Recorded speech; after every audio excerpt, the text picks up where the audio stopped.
According to YouTube analytics, only a small percentage of those who watch my videos are actually subscribed. So if you like my content or like what I do here, please check down below to see if you are subscribed. It is free and you can always unsubscribe later. Now, before we get into this, I would like to show you guys something really cool. Someone made fan art of me, and it'll be linked down below in the description of their Twitter and everything. But I just wanted to show you guys this because I really appreciate it and I think it's so cool and so awesome. So definitely check out the art and give it a like because it's so cool, like that someone actually drew me without me asking them or anything like that.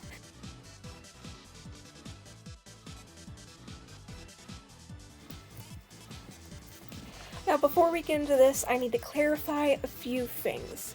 So the first thing I have to clarify is that I am not a medical professional. I don't know all the medical information about this disorder. I don't know the full in and outs. And also, every system presents differently. Every system looks differently. Every system has a different story. Not all systems will look the same or fall under the same cookie-cutter definition. So just because someone doesn't look like me and they have the ID doesn't mean that they're fake, and same with me. Just because I don't look like some other system you know doesn't mean that I am faking either.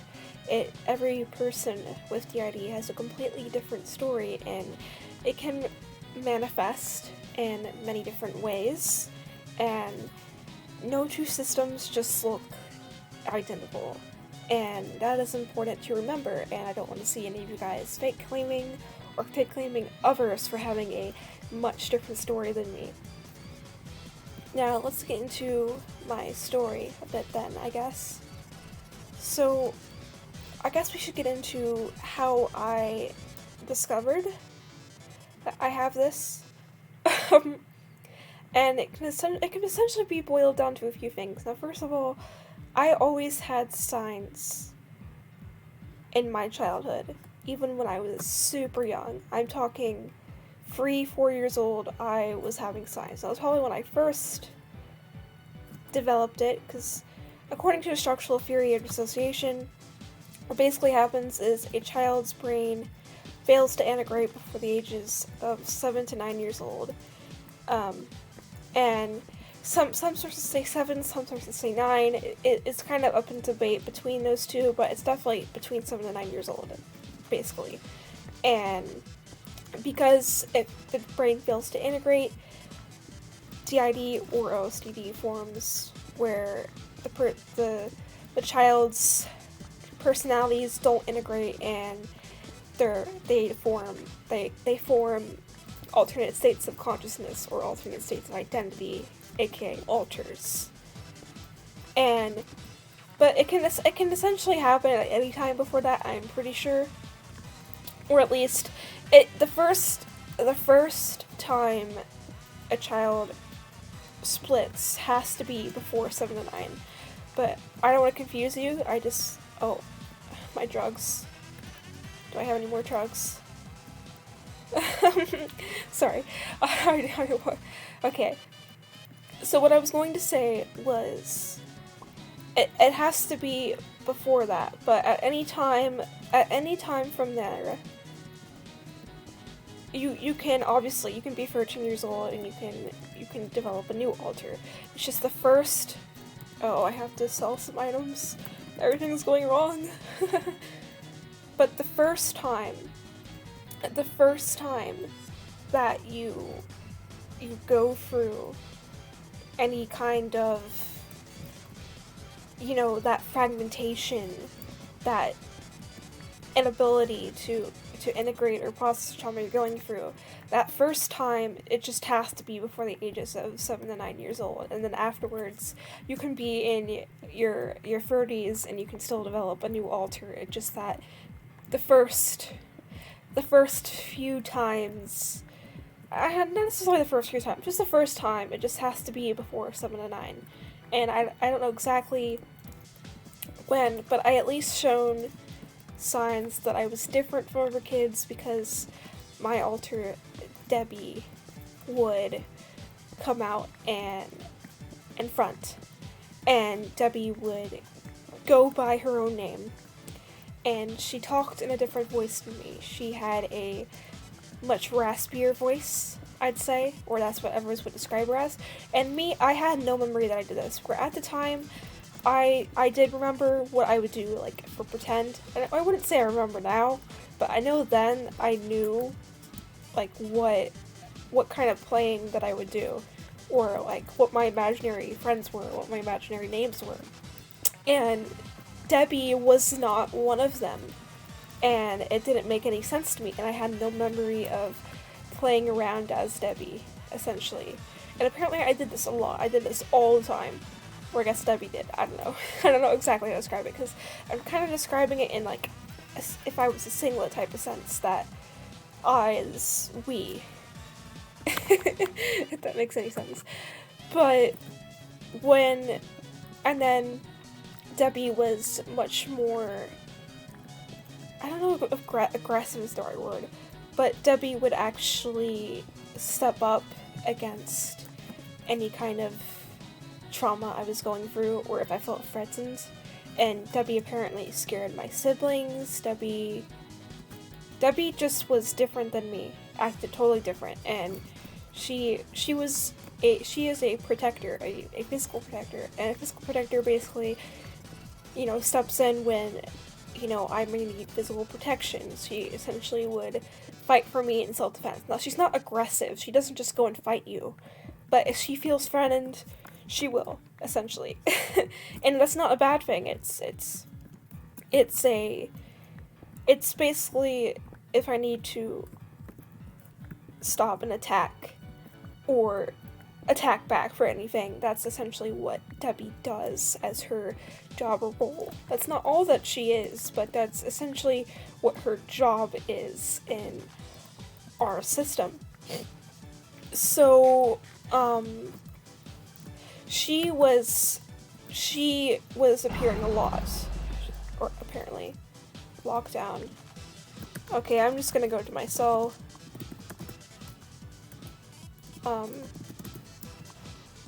Oh god, okay.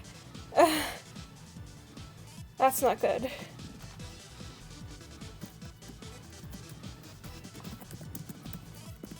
I didn't know that was happening. Well, I'm gonna hide. I'm gonna drink my Invis. There's always these events happening right now, and I'm just like, oh my god, I don't know what I'm doing exactly. Well, I'm invisible. I should maybe talk with my armor off. I don't know if they can see me invis with my armor on. This game's scary sometimes, man. This game's quite scary. I'm just trying to record a video, and then there's a fucking lockdown. Well, anyway, as I was saying, there was signs of me behaving different even super early, and I was told these. It was basically told, like, as, like, a funny story, like, oh yeah, Debbie talked to us, or, like, Debbie scared your siblings. So that was essentially what was going on and what was happening. But besides that, though, I started to notice things in my own self. First, I started having these flashbacks. And it wasn't like, I didn't remember. Oh, thank God the lockdown's over, okay. But I started to slowly remember some things. Now, it was kind of just blips. It was essentially just blips. And at first, because, sometimes when you have flashbacks kind of, I don't know how to describe it exactly. You feel it in your body, and I thought that these were like hallucinations at first, essentially, because I would feel trauma happening to me again in certain parts of my body.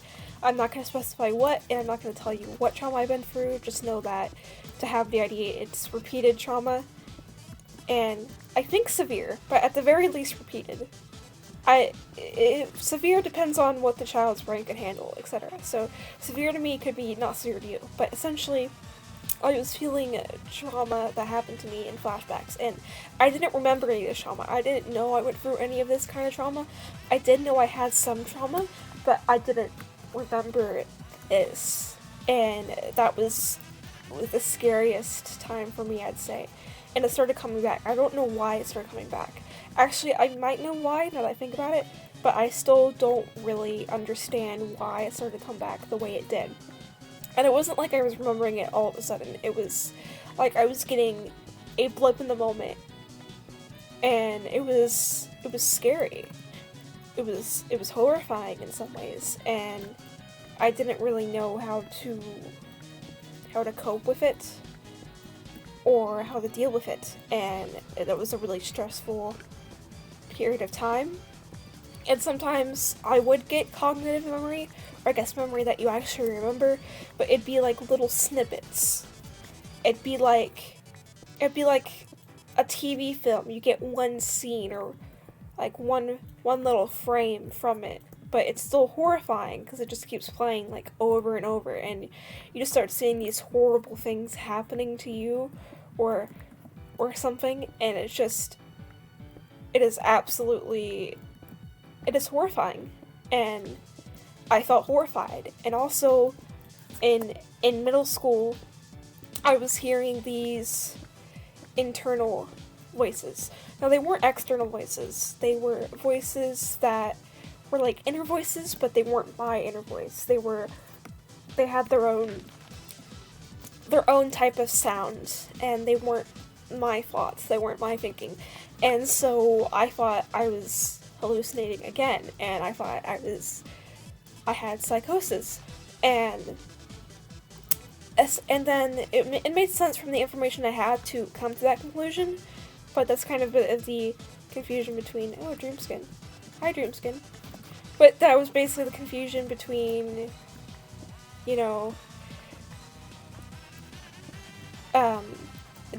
what I knew about DID, because I didn't know DID existed. I just didn't know exactly how it would manifest in a person and everything. And then, I never saw myself as someone with bad memory, but the thing is, I do have bad memory. I guess for me, my amnesia was kind of covered up in the sense where I could just assume the blanks, essentially, or I didn't notice the blanks were there. Like, the whole time, there are some systems that definitely knew from their childhood, like, oh yeah, I have really bad memory. There's like holes here, I just don't remember my childhood. For me, that was not the case. I thought I did remember things, until I started getting told the things that I didn't remember. I was starting getting told new trauma that I didn't remember happened to me. I started being told what else? I started being told new things about myself and about me, and I started being told about people that would talk so highly of me, and I would remember them, and I started thinking, wow, there's a lot of things I actually don't remember. And it was like when you have amnesia, at least for me, it was like, it wasn't evasive until I'd say later. Until I started realizing the amnesia was there, it was not evasive. Which, I guess it was evasive, but to me, it didn't seem evasive until I actually found out that I had amnesia. And it became a thing of, okay, do I have dissociative amnesia? I thought maybe I just had dissociative amnesia, or something like that, and it was a really scary time period, because I basically had, to me, it felt like my brain was shattered, because to me, I didn't have memory issues. I knew the trauma that I knew, which wasn't much, that in retrospect, now that I think about it, but I knew what I knew, and to find out that there was more, and that there was people, and I had no idea where these people came from. I guess technically some of them came from school, but I didn't know where we crossed paths in school or exactly, but they'd speak highly of me, and they would, you know, it wouldn't just be like a person like claiming to know you, like, no, they would know things about me and everything. And it's not that I was bad with names or people, because I'm actually really good at names and people. I know people's names, I know what people look like. I don't have issues with just forgetting people, so why am I just forgetting people?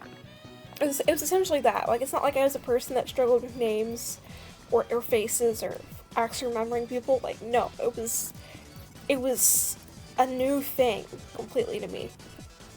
And I did some research. I started talking. I made an account, which I don't have this account anymore, but I did make an account to talk to the DID community, because I had friends with DID, and so I talked to them about their experiences, like, way before I even questioned. So I talked to them, and it made me start to think. Now, it didn't just go right away. I did a lot when I was going through it. I did do a lot of research. I basically read the structural theory dissociation. I looked into symptoms. I listened to other systems. I asked a lot of questions, and it was a really complex time. Now, also another contributing factor, my CPSD.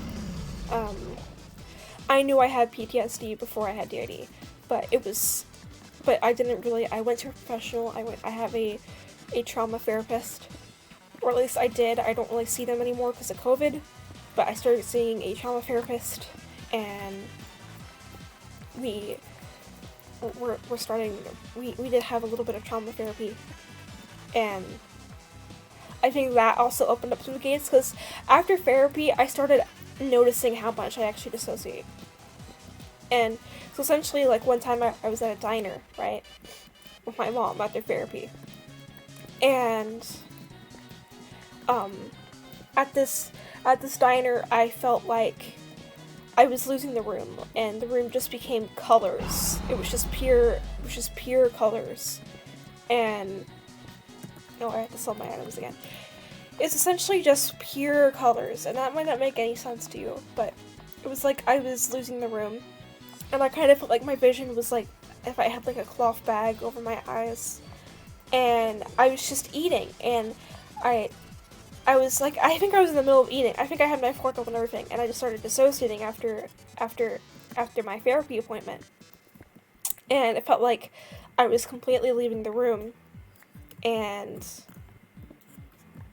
my mom kept saying my mom kept saying my name, and trying to, and like, kind of like shook me and was like, "Come on, we're eating dinner. Like, what are you doing?" Like, because I was just staring off blankly and everything, and it was really confusing. It was really confusing, and I was like, after trauma therapy, I started noticing, or when there was triggers to trauma, I started noticing like how dissociative I was. And plus, I already, at this point, let me just clarify, at this point, I didn't include this earlier, but I at least knew I experienced depersonalization, derealization. So for me, it just became even worse when I started to actually remember trauma and everything. But before, I definitely experienced it where I wouldn't really feel my body, the world felt like a dream and everything, and it all felt like everything was ramping up. Everything felt like it was ramping up to. Why is everyone doing the alphabet? Anyway, I'm only slightly confused.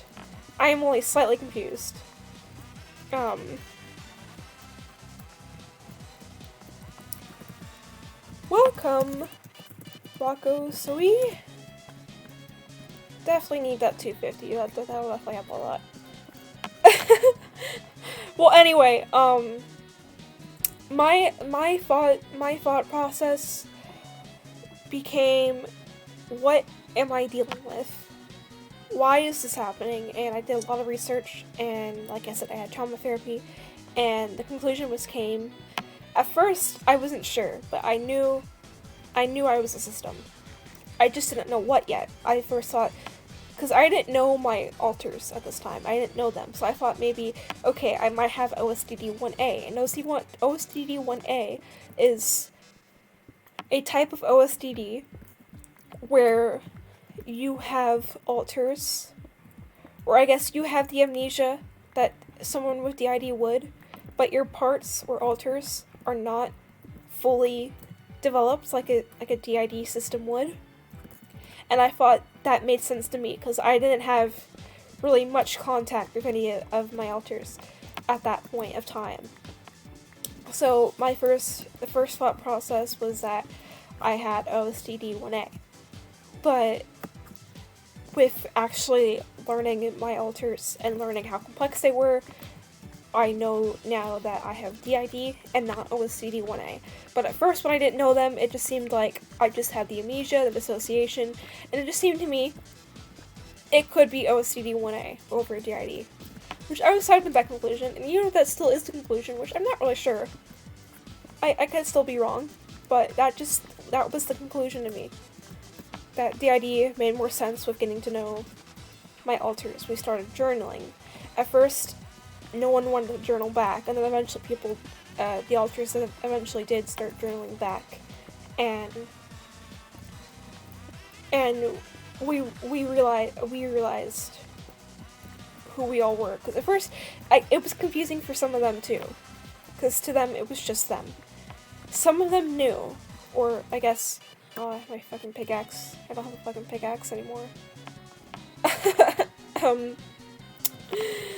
But that was essentially that.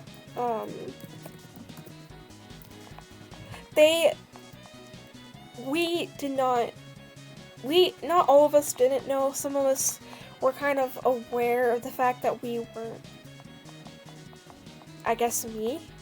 I guess I'm kind of speaking, I'm kind of listening to what they're saying right now. It's, they're basically saying that they didn't know that they had DID, but they knew that there was something else there and that they were aware. Some of them were aware of each other, but a lot of them weren't at the same time. So there is that. I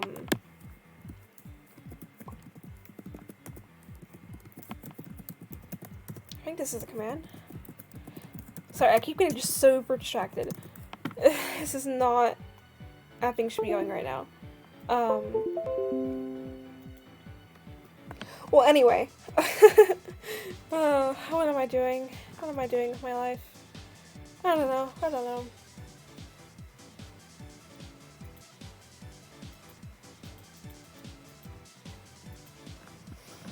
As I was saying, before I interrupted my own self, I struggled a lot. Well, there's not really, okay. My mouse keeps doing this thing where it unplugs itself, or something like that, so I'm distracted right now. Well, anyway, it became clear to me when we all started talking, at the least. Because they did not want to talk to me at first, I didn't even know that I was trying to talk to them. And we eventually started journaling. But at first, it was essentially my secret. I wasn't really telling anyone about it. I didn't feel comfortable telling anyone about it. I kept it to myself. I felt weird even being in the DID community. It just felt really wrong at first. But eventually, like, I did not want to be a system. And I don't say necessarily that I still want to be a system or anything like that. But it was definitely, I'm definitely more okay with everything, and I'm not ashamed of being a system or being a member of the community. Now, I make sure that my whole identity on this channel is not the fact that I have multiple identities. For me, it's the fact that I am my, we are our own persons, we are our own people as well, and simply by simply, how do I explain this? I don't really know how to explain this. But by self-acceptance, it's not something that I just go and hide or be ashamed of or anything like that. It's not some big, dirty secret like it was, I'd say, before. It's not something that I'm not necessarily quite fond of having or that I would choose to have, but it's not something... This tree's been mined. But it's not something that I'm completely hiding, or I guess I'm not ashamed. I'm not afraid anymore, and we're not afraid to identify as ourselves. Before, we had, no one wanted to go by their name, really, and it wasn't something that we just necessarily went and told everyone, which we still don't necessarily go and tell everyone for safety reasons, but it's not something that I'd sit here and go and say that I'm trying to hide, or that I feel like I need to change immediately, or anything. Which, definitely, if I was to pick to have it or not, I'd pick not to have it if I didn't have the trauma. Like, because honestly, in some ways, for me, I find it, I don't necessarily want to do trauma processing yet, which I know I need to. I know I need to, because my brain wants me to do trauma processing, and it's trying. But for me, it's not necessarily a thing of... I am almost comfortable with having amnesia in some ways. In some ways, it's a hindrance to not remember a lot of good things in life and everything. But in other ways, I feel scared of the idea of not having the amnesia in some ways. Which I know I'm just going to need to change and focus on and process myself. And that's definitely not how I'm going to be living my life forever. Definitely not. That's definitely not a preferred thing. It's just, you can kind of understand when you go through something horrible and your brain has to hide it away from you. The idea of processing that is honestly a bit spooky, or it can seem a bit spooky. And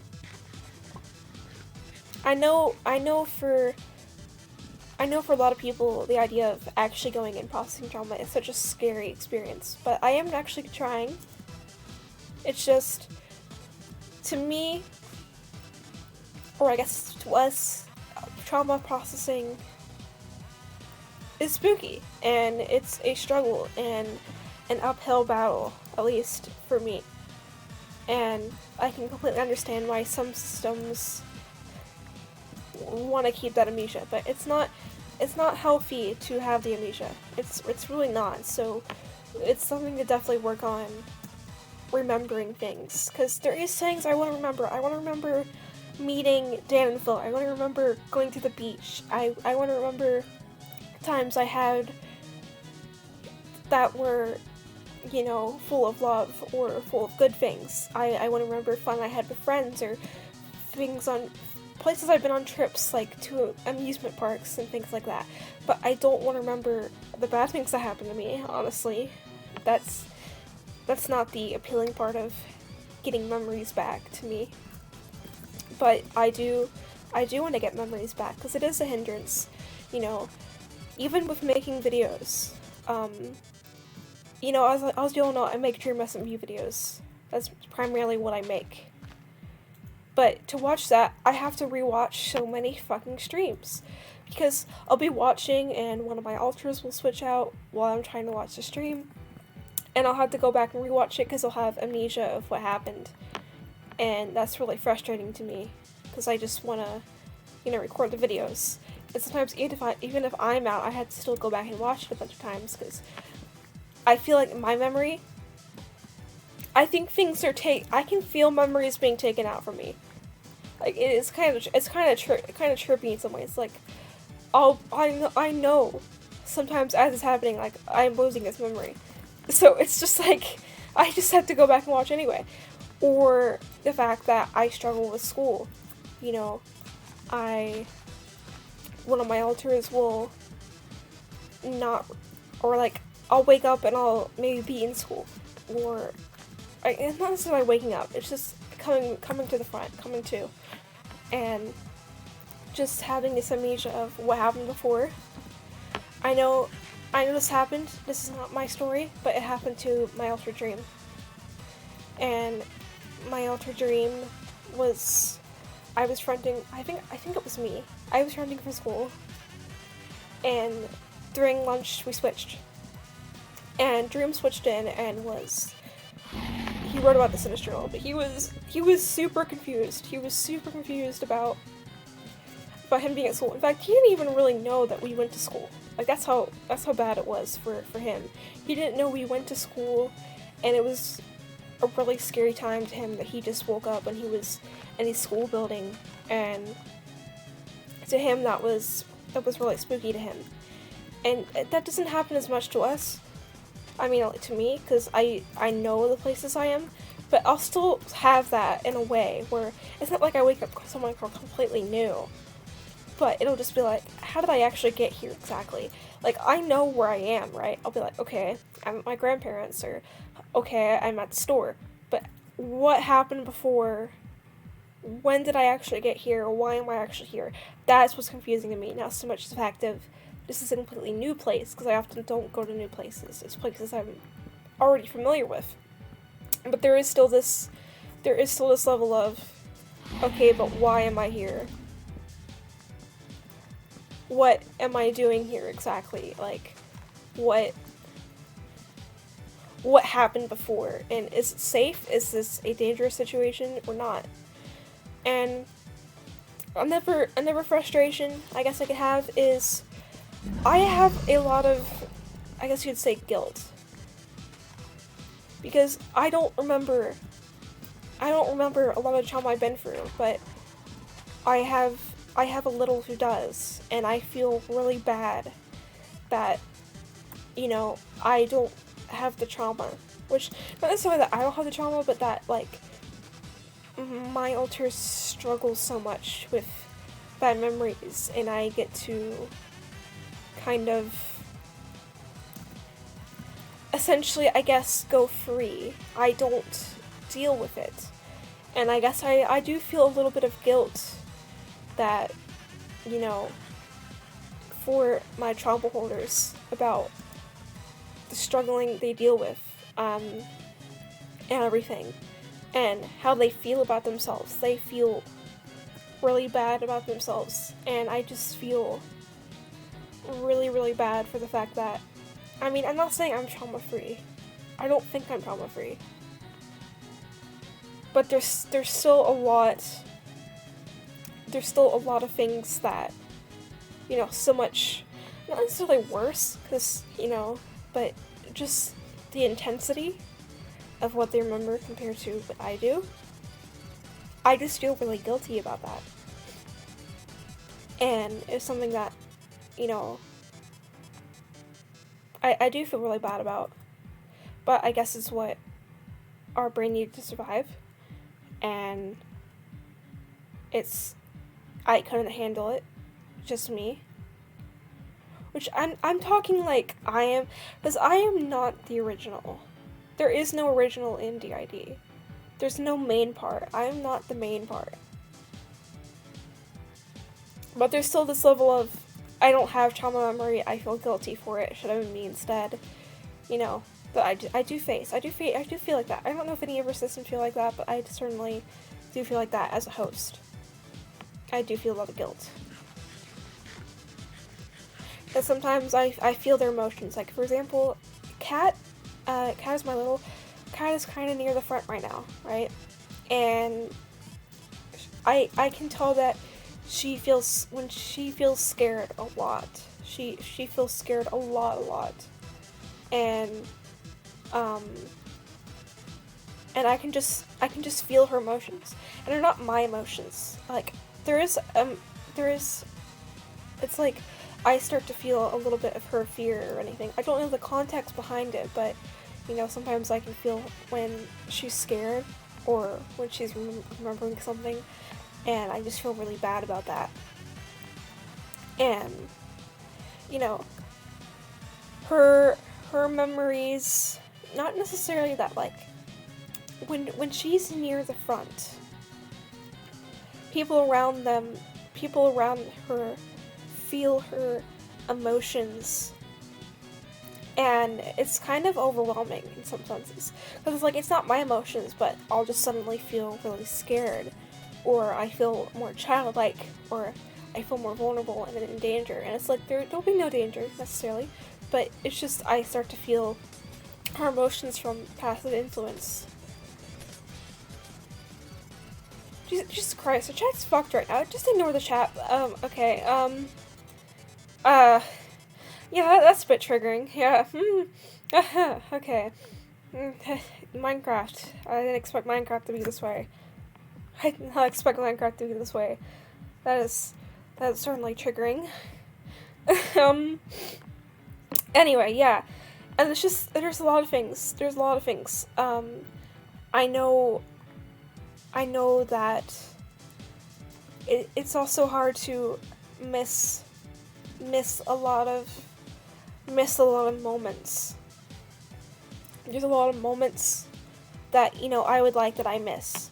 Like, I will miss playing Minecraft with my friends, or going to the amusement park with my friend, or going to the beach. I have photos of me at the beach, I don't remember them, and they're probably good memories.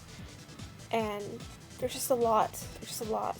And DID is not just about having alters. I know that's a common misconception from singlets, that it's just about, you know, it's just about being multiple. You know, it's just about having identities, when it was totally not. It's about dissociation, amnesia, depersonalization, derealization. Am I dream? I don't even know what that is. Okay. But there is a lot of things. There is a lot of things like that where I miss out a lot on, and it could be good. It could definitely a lot of bad too. But there is that, and there is a level of fear with the amnesia of, is there danger right now and I don't know it, or is there something that's harming me and I don't even know it? And there is a lot of struggles like that. And I know one thing I dealt with when things were going down was, I would wake up and there'd be self-harm, and I wouldn't know what happened, and it was really scary when that happened, when I'd wake up with self-harm injuries. Mostly scratches, I'd say, but still, it's really scary. Or like,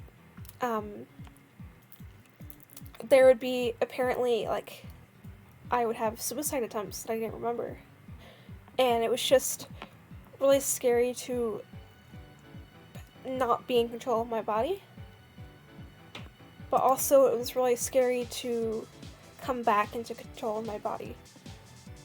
And there is still a lot of there is still a lot of fear, but it is getting better, because we are starting to journal things, and, you know,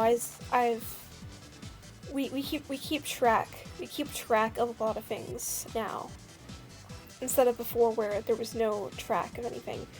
And, you know, it's not a perfect track. We don't journal every 5 minutes, but we do certainly journal. That is a big help. We talk on Twitter. There's a lot of things that we do for help. But it's still, sometimes it's still like, it's still scary sometimes, especially when, you know, I don't know if I'm in danger or not, or what's been happening or anything, and everything. And it's also really hard, because I get triggered all the time, and I don't know why. There's still those triggers I have that I don't even know what my triggers are, but I'll just be somewhere and I'll start having a PTSD episode, and I won't necessarily, oh fuck, for fuck's sake. More drug raids. Also something like Sylvia's. But yeah, there's just a lot of things.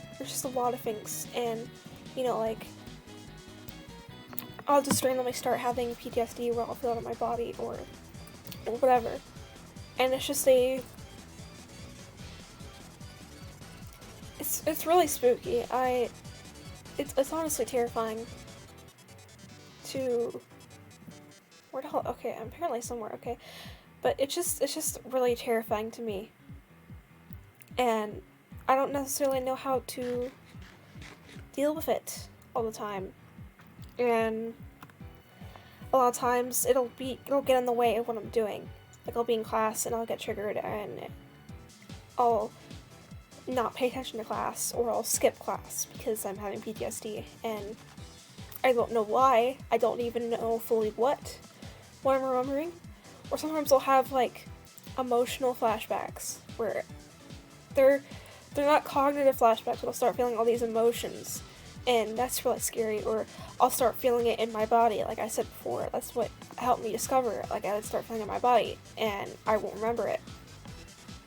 And even though I don't remember what it is, it's just really spooky to feel that, or like the physical pain in my body from this trauma memory that I'm experiencing. Like, I sometimes I wonder, like, do I actually have something wrong with me? Like why do I feel like this pain in my body? Like, it's like, the worst thing to me is I feel like I can't talk about it because, you know, my trauma is really complex and really dark, and what I go through is really dark, and I feel like I'm really alone sometimes.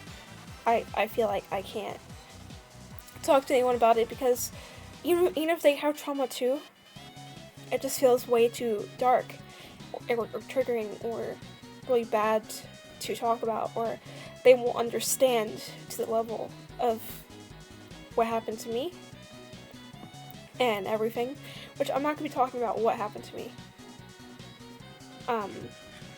You're not obligated to know anyone's trauma or anything.